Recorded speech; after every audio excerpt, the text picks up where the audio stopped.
Rossellini's career to have received international recognition, the Rise of Louis XIV, an English-language title that what diminishes the force of the original, French, La prise de pouvoir par Louis XIV, which would be more accurately translated as the seizure of power by Louis XIV. It was one of the first films in a vast and hugely ambitious pedagogic project that preoccupied the director until the end of his career. His interest in film as an agency of pure fiction had always been fairly tenuous and was usually tempered by a passion for the medium's documenting properties.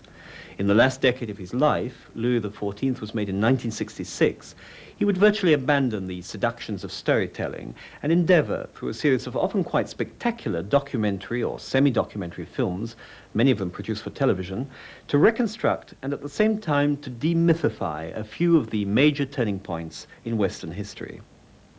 These little-known works tend to center upon a single individual, some catalytic and emblematic figure in the history of Western thought. Socrates, Pascal, St. Augustine, Cosimo de' Medici, Descartes, and in his very last film, Christ. They're still the most contested of all the director's output, with many of his devotees, myself included I have to say, obstinately skeptical as to their ultimate value as either didactic exercises or simply as objects of pure cinema. Yet the controversy which has arisen around several of these late documentary films has never affected the standing of The Rise of Louis XIV, one of Rossellini's most admired works and one of the subtlest and most richly textured historical films ever made.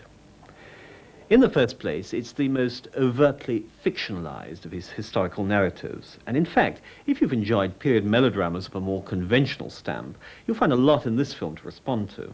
The scheming courtiers who surround the king look, sound, and behave much like scheming courtiers in any of the umpteen screen adaptations of The Three Musketeers, who themselves are represented here by a D'Artagnan of only slightly diminished panache.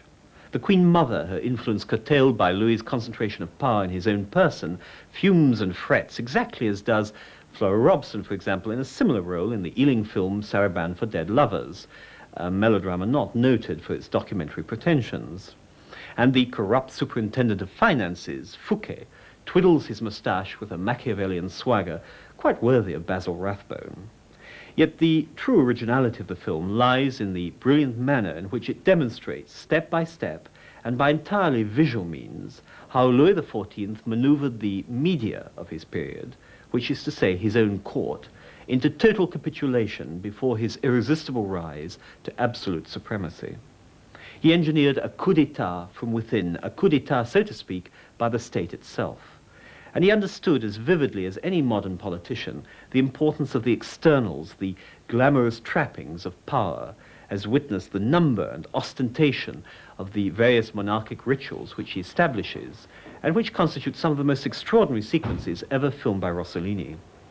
The crowded levee, with the Queen clapping her hands as a signal to the attendant observers that her husband has satisfactorily accomplished his conjugal obligations.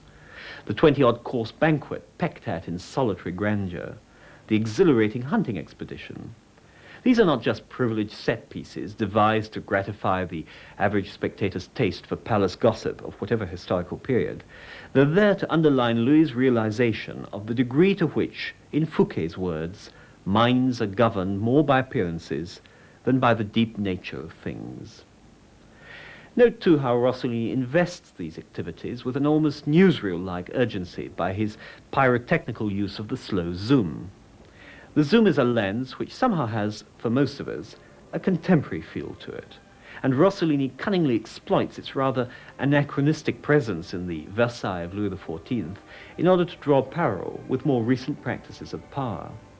Never having completely broken faith with his neorealist origins, he once more used an entirely non-professional cast. Louis is played by Jean-Marie Pat, who had never acted before, and since he's squat and uncharismatic, it's a measure of his authority in the role that the Sun King's ultimate glimpse of self-understanding should be as moving as it is. Alone in his private quarters, unstrapping, unraveling, unbuckling, and unbuttoning the multiple layers of his absolutist finery, itself a metaphor for the hypnotic power of pure spectacle, he opens a volume of La Rochefoucauld, the 17th century moralist, and reads aloud his most celebrated maxim: "Neither the sun nor death can be looked at directly." Only then, perhaps, does he begin to comprehend the utter solitude of the situation into which he has steered himself. Only then does he realize that, to paraphrase Fouquet's insight, when absolute monarch is concerned, there are only appearances.